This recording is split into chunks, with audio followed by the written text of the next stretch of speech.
Thank you, Assemblymember. Thank you, Senator Becker. And let me thank Dr. Austin, Superintendent.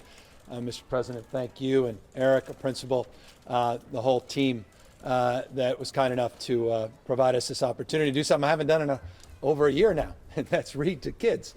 I've got 4 kids at home, so it's familiar, but the setting was not as familiar. Being here in a classroom, safely reading to kids, plexiglass, appropriately distanced, ventilation, doors open, windows open, proving that we can get our kids back in school, not just here, but all across the state of California, for that matter, all across this country.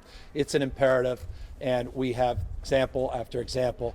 Success indeed leaves clues, and the success of the work that the superintendent has done here with principal and with teachers, with their representatives, proves the paradigm. And we're not asserting a point of view. This point of view has been proven out since late October, early October, and now we're seeing cohorts increasing, 6th graders today, next week, all the way up to high school students. It proves that we can do this in other parts of the state. Now, not every part of the state has the same resources as this district. No one is naive about that. And that's exactly why yesterday we announced a $6.6 billion commitment with the legislature, voted on this Thursday, to provide support for districts that need more sanitation, that need more ventilation, that need more peer-to-peer support, more staff support, that need more PPE, that need the tools of technology to address learning in all of its forms and manifestation, be it the hybrid model that exists and persists here, or be it more supplemental and individualized service within the classroom setting itself. $2 billion of that $6.6 billion grants to incentivize these schools, cohorts starting TK to 2, then 3 to 6, and then 1 full grade once we're in the red tier. And by the way, Santa Clara County today goes and moves into the red tier, along with 6 other counties, 7 counties now moving into less restrictive tiers. As of today, we're tracking an additional 12 counties that likely, again, we likely anticipate they'll be moving to less restrictive tiers in another week. Allows for more flexibility, allows for more cohorts to safely return to in-person instruction, including at least 1 full grade in middle and high school.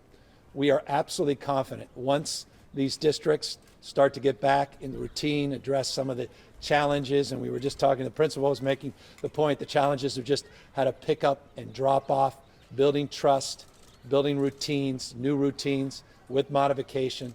Then more and more people feel more and more comfortable to send their kids into the classroom for in-person instruction, and more capacity then to build on those cohort models and start to build back a framework where we're getting vast majority of our K through 12 kids back in safe in-person instruction. So that $6.6 billion bill will be voted on this Thursday. Hopefully we will have that bill on our desk either late Thursday or early morning on Friday. And we should anticipate by the end of this month, based upon the incentives, based upon the grant structures, including that $4.6 billion, which focuses on learning loss, focuses on the ability to reimagine the school year by extending not just the school day, but potentially extending the school year into the summer months, or providing more supports, including mental health counselors, wellness support, whatever the counties, whatever the districts need. The flexibility in that $4.6 billion is focused on the issues of learning loss. But the issue that is most pressing in the short term is getting cohorts that are not just TK to 2, but cohorts that include foster kids, homeless kids, English as second language learners, to get kids that do not have the benefit, the tools of technology, that don't have devices, that don't have the download speeds, also to get back safely in the classroom. Kids with physical and intellectual disabilities as well. We must meet those kids where they are, and we know that the social emotional learning in the classroom setting with a fully committed teacher and all of the classified support from workers that include the custodial staff to the bus drivers themselves to the school administration that truly make the school environment exceptional. And so that's the environment that we're hoping to create, and that's what we're out here promoting. The deal that was announced yesterday, the vote that will occur on Thursday. I should just note, when I reference here in Santa Clara County, one of now 7 counties moving to less restrictive tiers. That includes, by the way, San Francisco, Napa, SLO, other counties that will be moving in a less restrictive tier. That provides more flexibility, not just for schools, but for other businesses and other modifications, so we can safely reopen other sectors of our economy. Of course, the predicate is getting our schools reopened, because at the end of the day, you have so many parents that simply can't get that support, can't get the child care, that do not have the capacity to go back to work. And we know that falls disproportionately on working women. We know that falls disproportionately on single moms. I had a single mom who was she's pregnant, 19 years old with me, and she's raising 2 kids on her own. I could just imagine her experience. I lived her experience with 1, 2.5 jobs, depending on part-time work, working at a restaurant as well as doing part-time bookkeeping. The stress she was under, I can't imagine in this environment the stress she would have been under having 2 kids at home as well. And so I'm always mindful of that, and it's incredibly important that we talk more about that in the context of the imperative of safely reopening our schools for in-person instruction as well. 2.3% positivity rate today, 2.3%. Just think about this. 1 month ago, on February 2nd, we were at 6.4%. 2,500 cases today reported.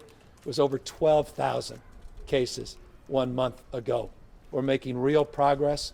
We're seeing a little bit of stabilization in the R effective, now at 0.73, but nonetheless, we have seen a steady decline in caseload and positivity rate, now more loosening of the tiers, with now 18 counties that are in less restrictive tiers as of this afternoon. Our vaccinations now total over 9.3 million. We had over 300,000 vaccines administered over the last 48 hours. Our vaccination rate now puts us over the last 7 days at 1.45 million doses administered.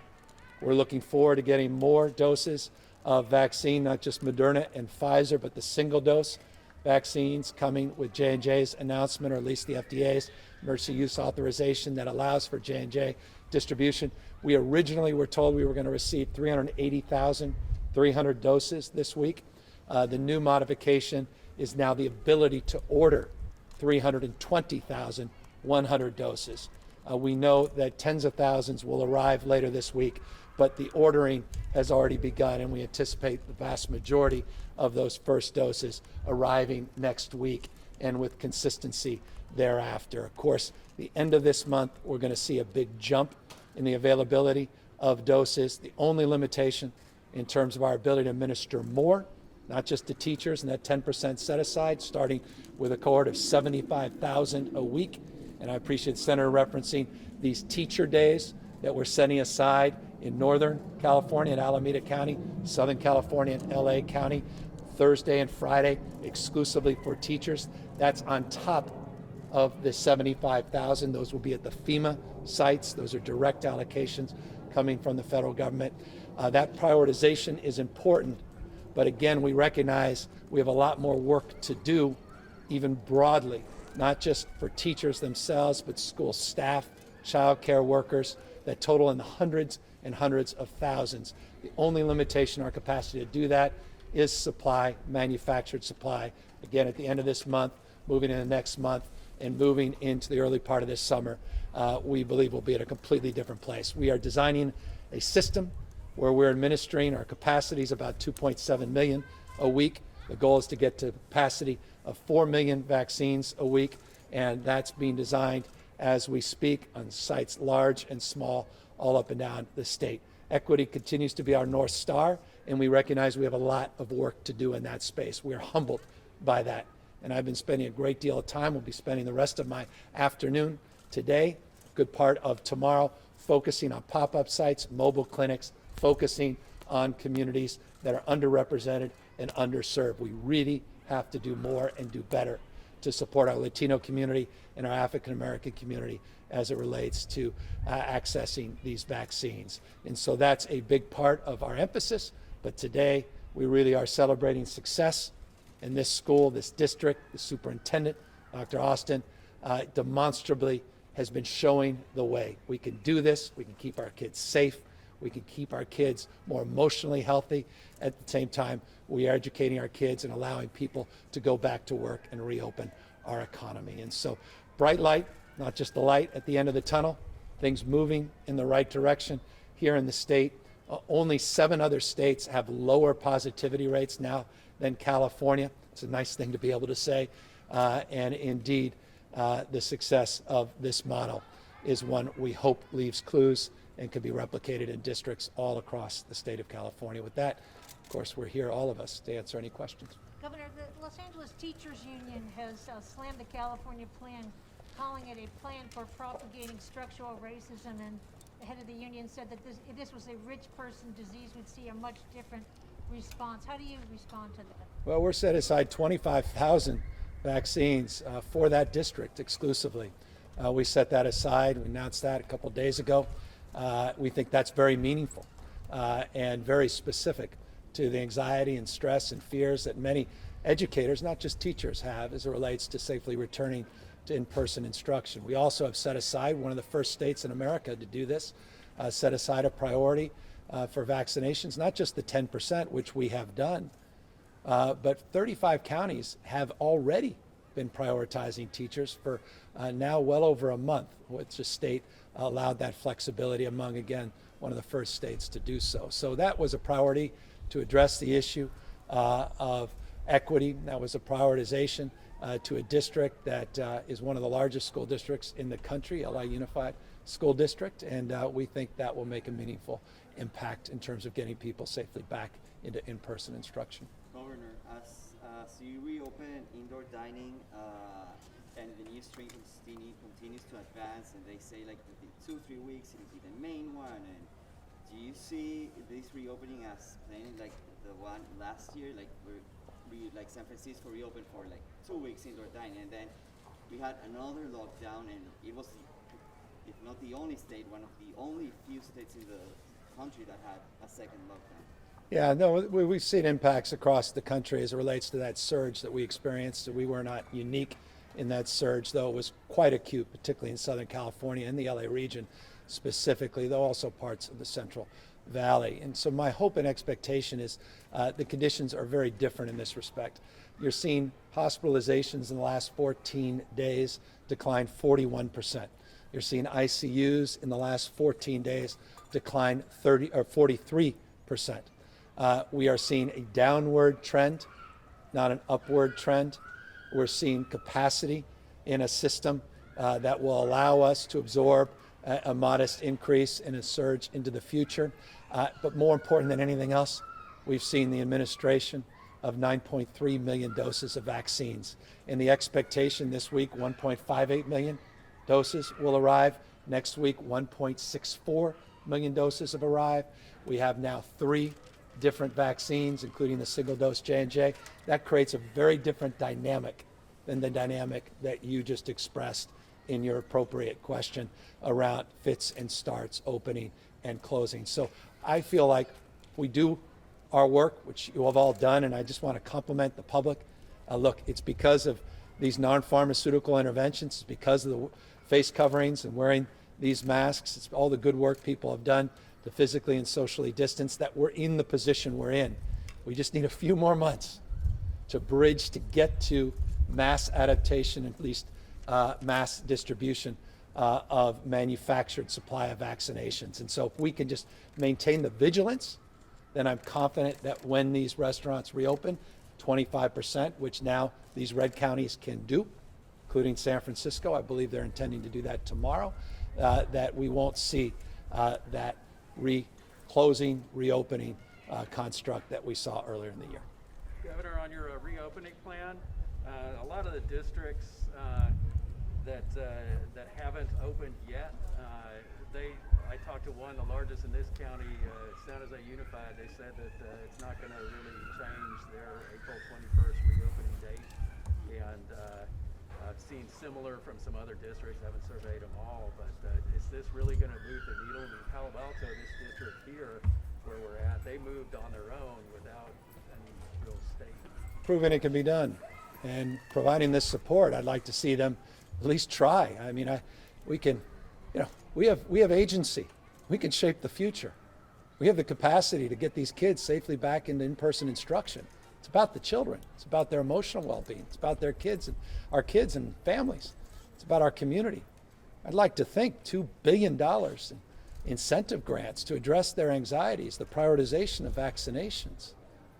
What's at stake would drive a more aggressive narrative to give it a try, to do it right, do it safely. We can do this right, do it safely. CDC guidelines, experience, the data, the science bears out we can do this.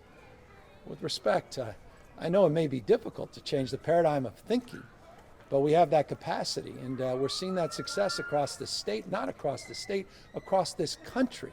Our experience in science dictates we can do this safely with the appropriate modifications, the enforcement, the accountability and transparency. And this bill is about enforcement. It's about transparency. It's about accountability. It's about putting real money up. It's about addressing those concerns. It's not about the status quo ante, quite the contrary. And so I really feel strongly that we can get this done, and I'll be encouraging districts large and small to do it. And by the way, if they don't, they're not going to be incentivized with those dollars, and those will be redirected to districts that are more committed to the cause that unites us, at least here today.